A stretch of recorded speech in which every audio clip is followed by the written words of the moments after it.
che solo questa foto del suo libro vuol dire molto, è molto significativa. Avevo 20 anni oggi, avere 20 anni oggi a Tunisi o al Cairo è diverso che a Parigi, a Roma o a New York, anche se le tecnologie unificano la società superando le frontiere, tuttavia rimangono le condizioni storiche, sociali e antropologiche. Per cui il cammino verso la libertà e la democrazia per un ragazzo o una ragazza di Tunisi o del Cairo è complesso, difficile, pieno di insidie. Bene, ci facciamo tanti auguri a questo punto. Io darei la parola all'onorevole, appunto visto che siamo verso la Tunisia, all'onorevole Imam bin Hamad, membro dell'Assemblea Costituente di Tunisi, nazionale della Tunisia, per un quadro sulla rivolta tunisina, ma soprattutto la tutela della Costituzione. Ringrazio gli organizzatori di questo evento molto interessante, queste testimonianze che sono presenti oggi con noi. Veramente spero che con questo dialogo possiamo uscire con un'altra visione più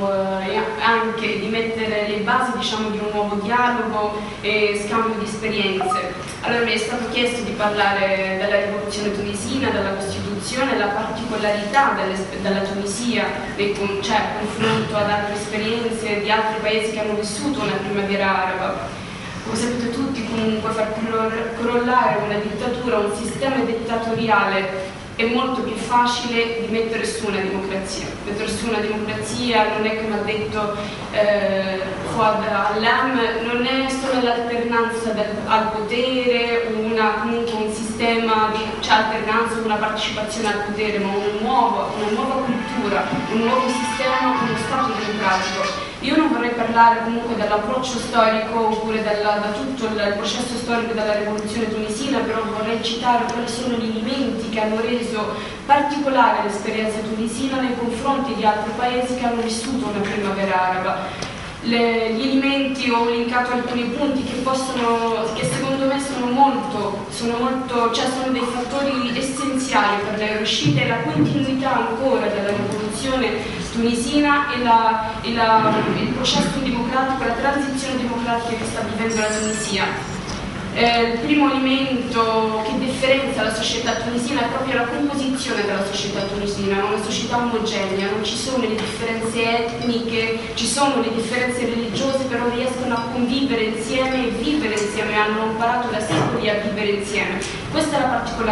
particolarità tunisina, che è una società che si basa sulla cittadinanza, a prescindere dall'appartenenza religiosa oppure etnica, è una società omogenea. Il livello di istruzione è stato un fattore molto importante per la riuscita di questa rivoluzione e dell'andamento, la continuità dallo Stato di questo periodo di transizione democratica. Oltre a questo la capacità del dialogo che abbiamo, che siamo riusciti ad avere in Tunisia nonostante le crisi politiche che abbiamo passato,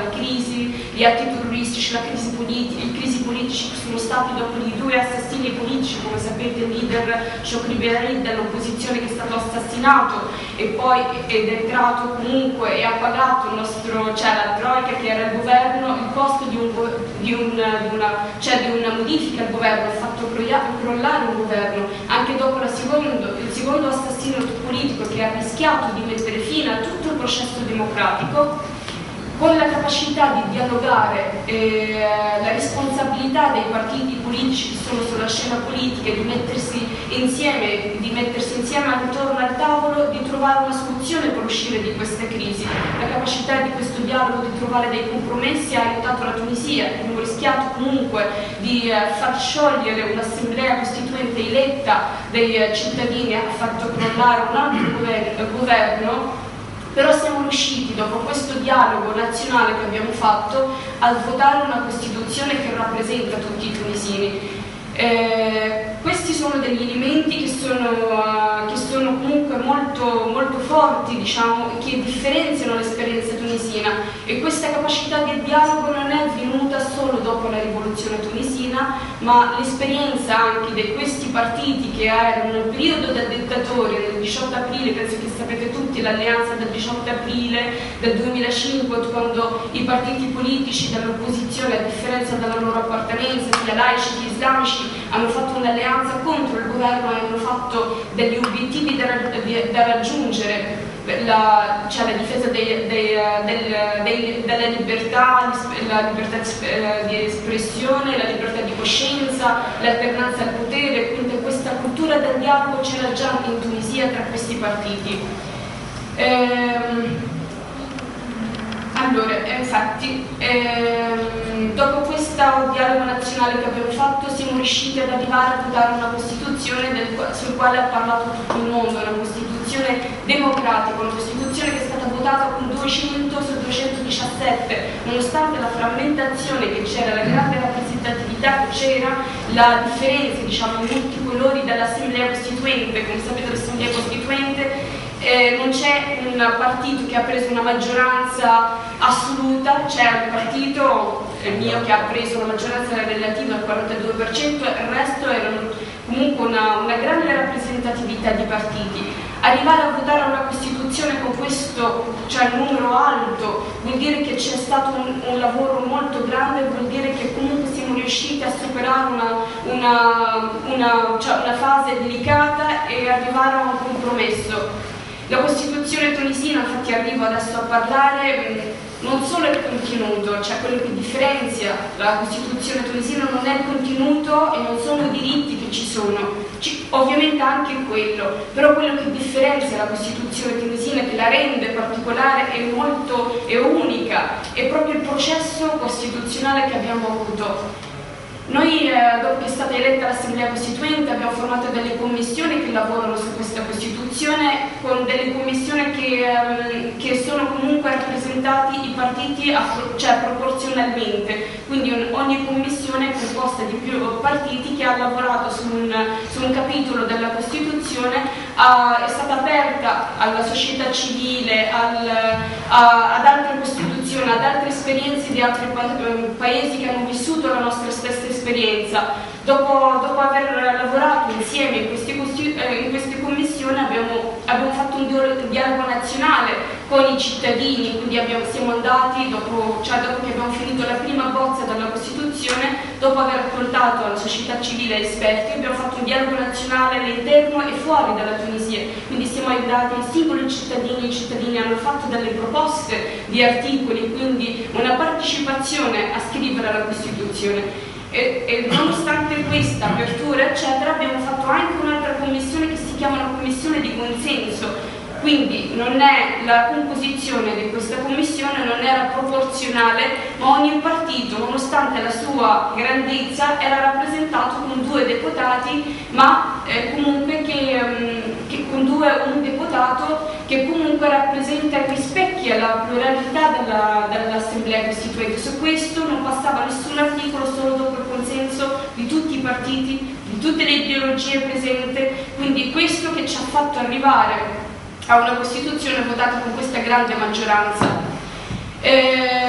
La particolarità pure della Costituzione tunisina, come ho detto, oltre al processo, anche il contenuto. Il contenuto della Costituzione, come avete seguito, c'è stata la polemica della Sharia, la fonte legislativa, questa spaccatura tra islamici e laici, c'è stata una grande polemica su questo. Noi, con la capacità del dialogo che abbiamo avuto, siamo riusciti ad oltrepassare questo proprio per non far una divisione nella società tunisina, perché siamo stati sempre una società omogenea, quindi una cosa del genere potrebbe rischiare di fare una divisione nella società. Quindi ci siamo messi tutti insieme e abbiamo trovato il compromesso di lasciare il primo articolo della vecchia Costituzione, che è stato sempre simbolico ad unire i tunisini, quindi è stata oltrepassata anche questa polemica, sempre con la capacità del dialogo e di trovare compromessi. il riferimento che abbiamo fatto è una cosa, un equilibrio abbiamo fatto, un riferimento dalla nostra cultura arabo-musulmana e un riferimento ai diritti universali dell'uomo, quindi è anche un'apertura ai diritti universali dell'uomo, quindi trovare un equilibrio tra questi riferimenti l'abbiamo incorporato, siamo riusciti a metterlo nella Costituzione proprio perché dovrebbe rappresentare tutti i tunisini, perché non è una Costituzione di una maggioranza o una minoranza, quindi deve essere proprio inclusa tutti i riferimenti, le ideologie e le nostre differenze. La Costituzione ha messo in luce la sovranità della legge, si basa sulla cittadinanza, quindi a prescindere dalle nostre appartenenze, a prescindere dalla nostra religione, a prescindere dalla nostra cultura, eccetera, siamo comunque delle persone, siamo tutti tunisini e questa Costituzione ci rappresenta, quindi è basata sulla cittadinanza. È una Costituzione che garantisce le libertà individuali e generali, una Costituzione che riconosce le libertà di coscienza ed siamo il primo paese islamico che riconosce questa libertà, una Costituzione che riconosce la libertà, garantisce la libertà di credo, di culto, la libertà di espressione, la partecipazione politica. La maggioranza dei partiti, dei partiti politici che erano in Tunisia non potevano mai, nel periodo del dittatore, non avevano mai questa libertà di fare parte della vita politica, di entrare a far parte, di avere una partecipazione, questa libertà. Quindi è stata inclusa la partecipazione politica, la parità tra l'uomo e la donna, questa cosa nuova che forse ha reso particolare la Costituzione tunisina, proprio la parità, che riconosce la parità tra l'uomo e la donna, garantisce la rappresentanza delle donne nelle assemblee elette, è una cosa che comunque per garantire, e questo grazie anche alle donne che sono il 30% dell'assemblea costituente, grazie a loro che siamo riusciti a prescindere dalle loro differenze ad includere questo diritto. Garantire la dignità dell'uomo che è stata sempre comunque violata ed è infatti questa la protezione della rivoluzione, proprio la rivoluzione della dignità dell'uomo. Quindi la Costituzione tunisina garantisce e difende la dignità dell'uomo, l'indipendenza del sistema giudiziario, la decentralizzazione dei poteri e i diritti dell'opposizione. È bello includere tutti questi diritti, queste libertà, tutti questi articoli, ma metterli in pratica, mettere gli strumenti per non violare questi diritti è stato pure difficile, però abbiamo fatto un passo in avanti in questo. Abbiamo avuto il consenso di fare delle istanze che sono indipendenti dall'esecutivo oppure dal legislativo, sono delle istanze con un consenso della maggioranza dei partiti politici, come un'istanza indipendente che regola le elezioni in Tunisia, come prima nel periodo del dittatore e anche altre esperienze di elezione erano sempre regolate dal Ministero degli Interni. Noi, perché sono stati sempre comunque falsificati, abbiamo fatto questa istanza indipendente che regola le elezioni in Tunisia, è anche uno strumento per garantire l'equa partecipazione politica e la volontà del popolo. Non solo questo, anche l'istanza provvisoria del controllo della costituzionalità dei progetti di legge, quindi ogni legge che deve fare sia l'assemblea attuale che i prossimi comunque parlamenti, per non violare la Costituzione, e prima di fare la Corte Costituzionale abbiamo fatto una stanza che regola e che controlla la costituzionalità in modo di garantire la non violenza degli articoli della Costituzione. Anche l'istanza provvisoria del sistema giudiziario, quindi sono tutti strumenti per garantire la tutela degli articoli della Costituzione, delle libertà e del non ritorno alla dittatura. Ci sono comunque altri elementi. La sfida verso dalla Tunisia dopo la Costituzione. Noi